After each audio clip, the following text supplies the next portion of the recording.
Gafa TV, tu canal online, presenta Pensamiento Crítico. Hola, bienvenido a Pensamiento Crítico de Gafa TV Ecuador.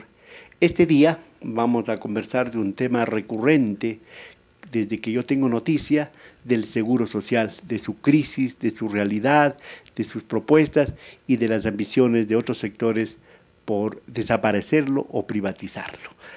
Para el efecto, tengo el gusto de saludar al doctor Edison Aguilar. Él es académico de la Universidad Central, de la PUCE, exfuncionario del Seguro Social, experto en esta materia. Por eso le pedimos que él nos va a contar este día su experiencia desde adentro y desde afuera de la seguridad social. Este seguro que muchos dicen, si el seguro desaparece, desaparecería este país, ¿verdad? Porque no son solamente los afiliados, los pensionistas, los que reciben los beneficios del seguro, sino toda la sociedad, la que depende de la seguridad social. Doctor Aguilar, buenos días. Gracias por estar aquí en Pensamiento Crítico de Gafa TV. Cuéntenos, en primer lugar, usted, ¿cómo le ve a estas alturas, en este mayo del 2024, a la seguridad social ecuatoriana? Bienvenido. Bien, muchas gracias.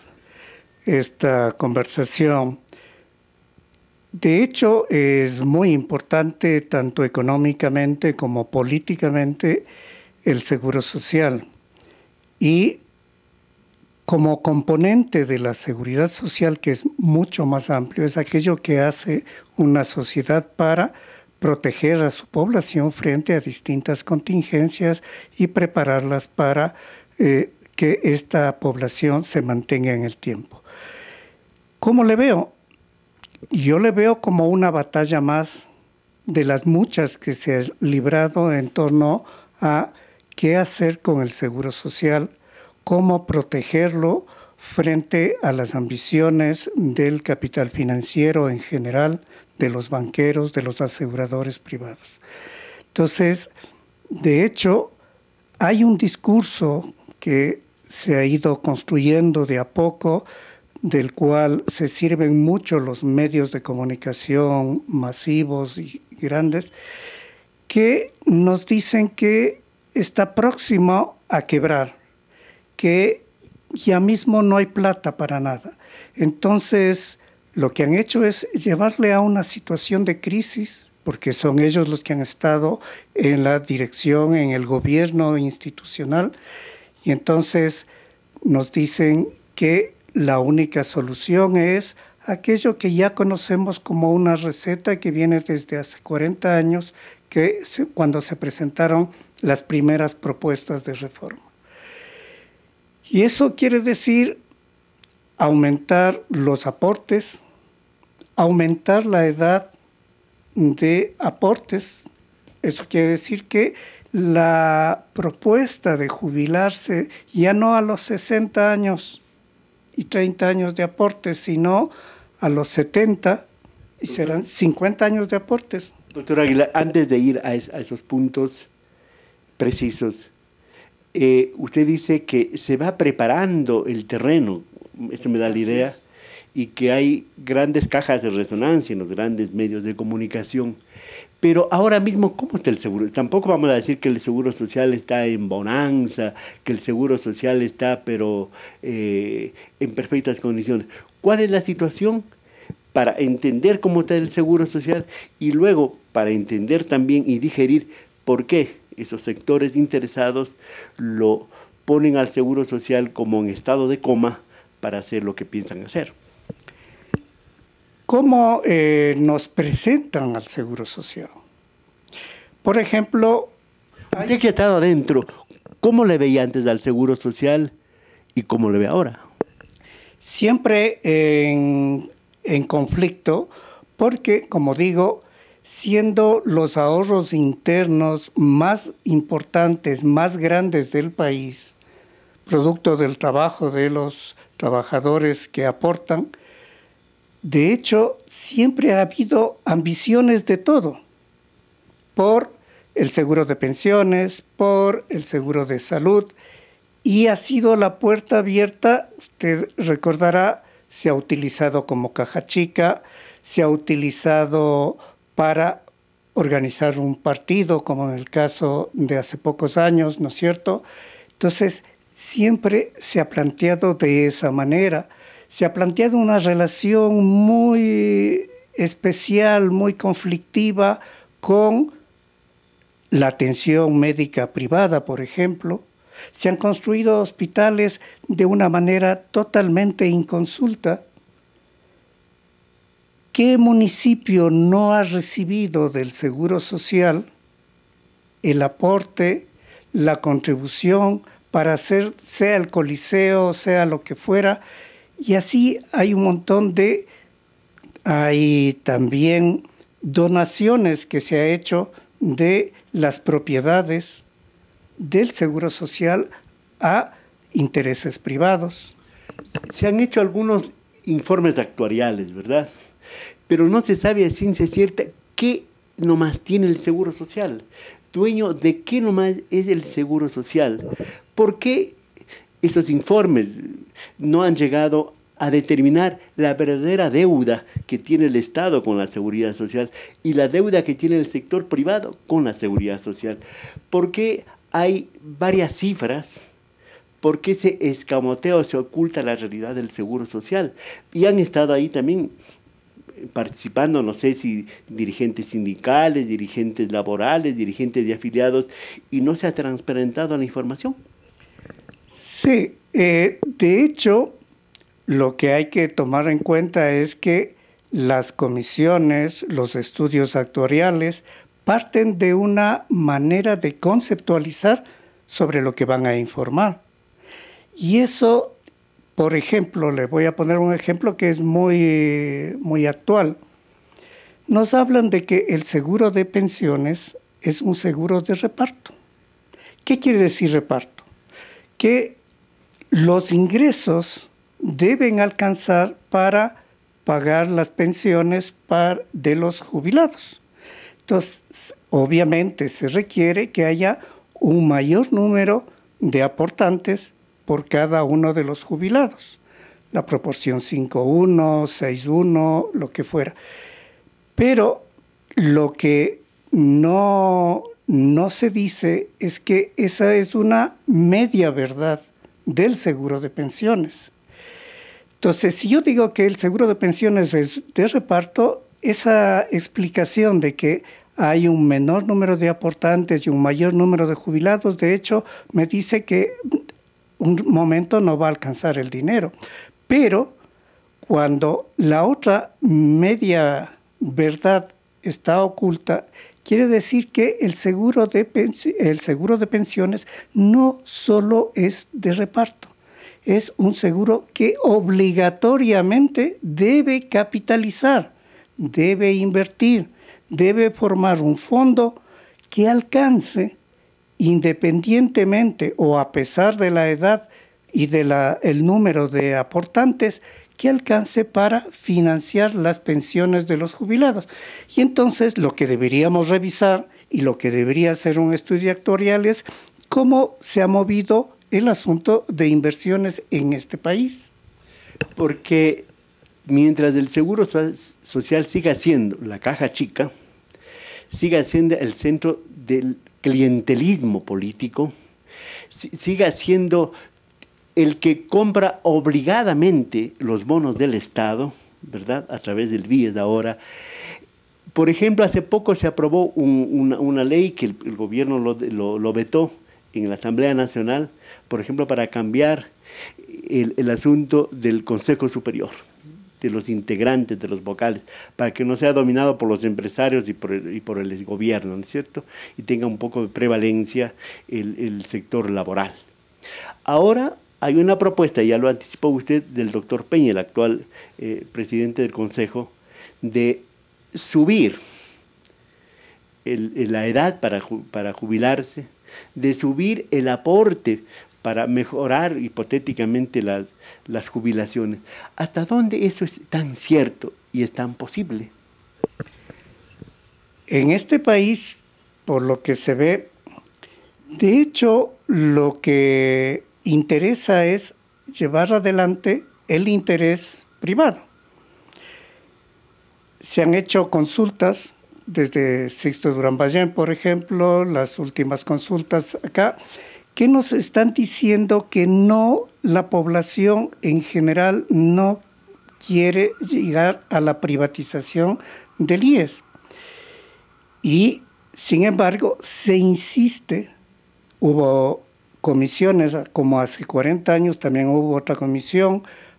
Hace poco el gobierno del presidente Lasso también formó una comisión con los mismos argumentos, con el mismo discurso, que vienen a hacer un relato que ya parece un cuento, que el lobo ya viene, ya está aquí el lobo.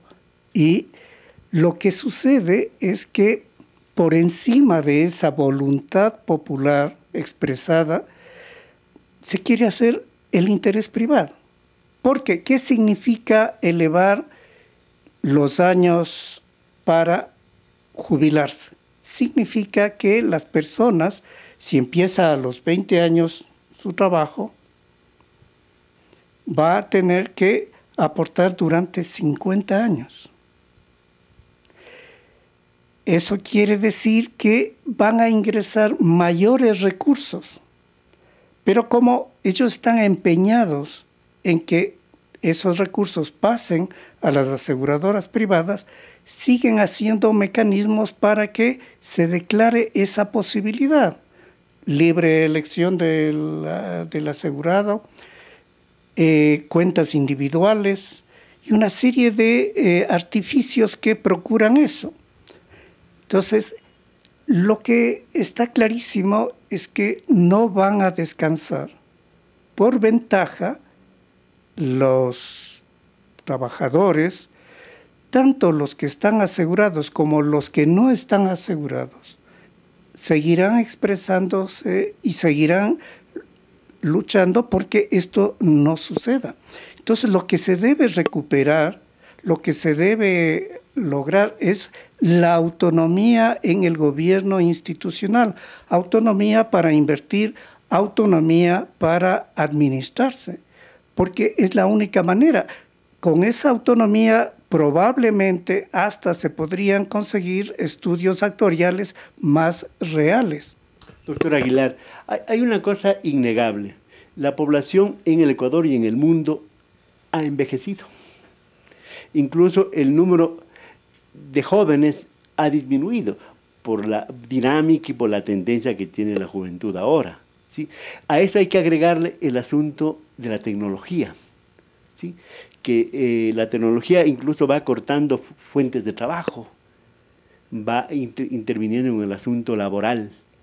Y al no haber fuentes de trabajo, ahora en este gobierno mismo se habla que en este primer trimestre ha bajado el número de afiliados, ha bajado el número de empleados, y siendo así, lo que debería considerarse es buscar mayores fuentes de trabajo, buscar gente que trabaje y hacer lo que usted dice, unas inversiones no presionadas desde el gobierno, sino desde la conveniencia y de los resultados que produzca el capital que tiene el Seguro Social. Precisamente la edad es de la población. El envejecimiento de la población es uno de los recursos que se utiliza con esta figura de que el seguro de pensiones es de reparto. Y no nos dicen, por ejemplo, que hay otras modalidades de seguro donde se establece un fondo, un capital soberano, que es manejado por los trabajadores con todos los controles y regulaciones que las leyes pueden establecer para invertir esos fondos soberanos y generar más empleo, más trabajo. Entonces, los países nórdicos, por ejemplo, se manejan así. Hay otra modalidad de seguro social que es el modelo inglés, ¿no es cierto? Porque Churchill, en medio de la Segunda Guerra Mundial, se planteó eso. Se dijo, bien, tenemos que proteger a toda la población. Y no lo vamos a hacer desde el salario, lo vamos a hacer desde los impuestos. Entonces, hay otras modalidades donde la afectación de la edad para pagar pensiones es mínima. Hay otras modalidades y por tanto se debería proponer eso, por ejemplo. Pero hay un asunto que me parece, y aprovecho, porque Comuna, una organización que está en conformación, en construcción, está proponiendo eso. Que nosotros dejemos de pensar solamente en el IES y pensemos en la seguridad social para toda la población, por un razonamiento que aparentemente es muy simple, y es que todos trabajamos, todos que realizan, por ejemplo, trabajos temporales, trabajo de cuidado. Las personas que cuidan a los niños, que cuidan a los viejos, de hecho, están dentro de ese amplio rango de trabajadores, pero que no están asalariados. Todo el trabajo informal que vemos en las ciudades grandes sobre todo, de hecho es un trabajo. El trabajo de los recicladores es un trabajo de cuidado. Nos están cuidando, están generando servicios para la población que vive en la ciudad. Es decir, aquellos que no están en un trabajo formal no significa que son vagos. Están haciendo, sino que no son reconocidos. Entonces, hay que abrir un poco la idea de Petro en Colombia, que acaba de hacerlo en el Congreso, ¿verdad? Sí. De hecho, él divide en 4 segmentos poblacionales, pero nosotros lo que diríamos es que en el caso ecuatoriano se puede ir pensando en proteger al total de la población, reconociendo que todos somos trabajadores. Si reconocemos eso, tenemos que buscar las formas de afiliar. Hay unas formas, por ejemplo, que sin generar relación de dependencia pueden generar un aporte para el seguro social, para financiar el seguro social. Un seguro social universal, no solamente para los trabajadores en relación de dependencia, porque eso genera una situación de injusticia social terrible. Usted sabe que solamente 10 adultos mayores reciben una pensión porque fueron trabajadores en relación de dependencia, aportaron y están afiliados al Seguro Social. Pero ¿y los 90? ¿Qué hacemos con los 90 que no reciben? Y aquellos que sobre todo estuvieron en el trabajo de cuidado, en el trabajo de servicios y cosas de esas, de hecho, son viejos que no tienen ninguna protección. Entonces ahí cabría decir que tiene que haber un seguro como está en el fondo y en esencia estipulado, un seguro solidario y universal. Sí. Porque incluso hay que tomar en cuenta que el Estado aporta con un 40%, ¿verdad? Aporta, aunque no regularmente, pero aporta. Pero eso aporta a una mínima parte de la población y el resto de la población. Claro. Ahí lo único que yo corregiría, si es que me permite, es el término aportar.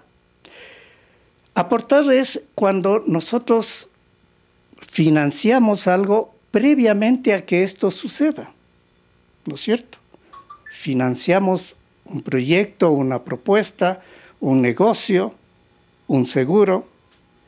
Es decir, corremos el riesgo y sobre todo en el caso del seguro social, establecemos mayores posibilidades de inversión, porque si los trabajadores, los empleadores y el gobierno aportarían, tendríamos más dinero para invertir. ¿Cuál es el término entonces? El término es que paga el 40%, que es distinto.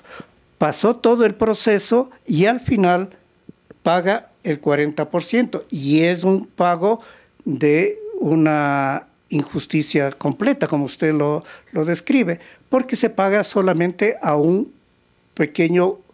una pequeña población, que fueron los trabajadores que aportaron, y se apoya y se paga injustamente también dependiendo del valor de la pensión que se tiene. Doctor Aguilar, vamos terminando. En este contexto de la realidad del seguro social, de su crisis y de los empujones que desde otros sectores lo hacen para tratar de botar al abismo, y en este contexto político, social, económico que vive el Ecuador, con campañas electorales permanentes, porque ahora ya nos hemos acostumbrado a estar cada año, cada 2 años en elecciones, ¿verdad? Y las soluciones no aparecen por ningún lado. ¿Qué va a pasar con la seguridad social? Vista con las elecciones para febrero del 2025, con un candidato que desde que se posesionó dijo que quiere ser reelecto, y con otros candidatos que van apareciendo, pero que nadie tiene una solución para la seguridad social y para el país, o a lo mejor tienen entre mangas otro tipo de opciones para hacer lo que usted ha dicho aquí, un poco privatizar el seguro y dar paso a las empresas privadas.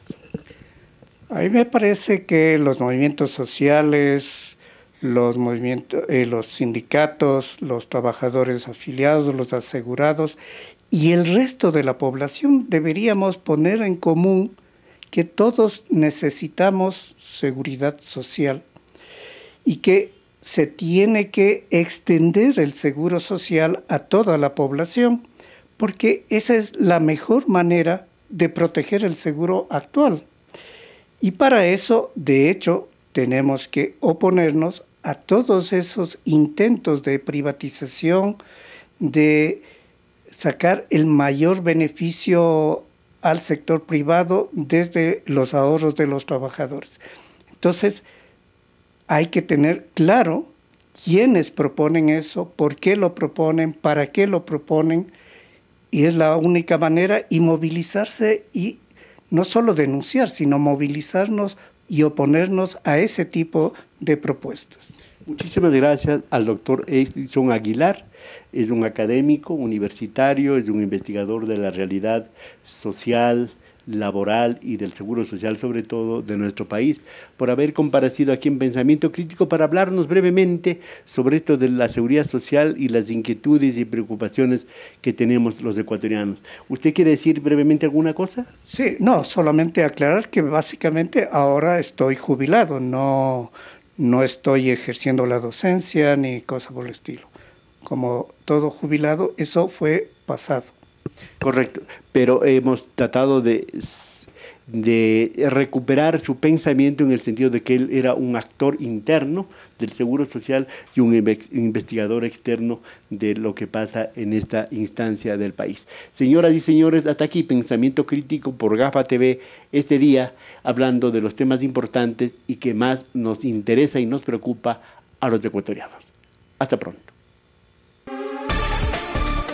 GAFA TV Producciones y este canal presentaron Pensamiento Crítico.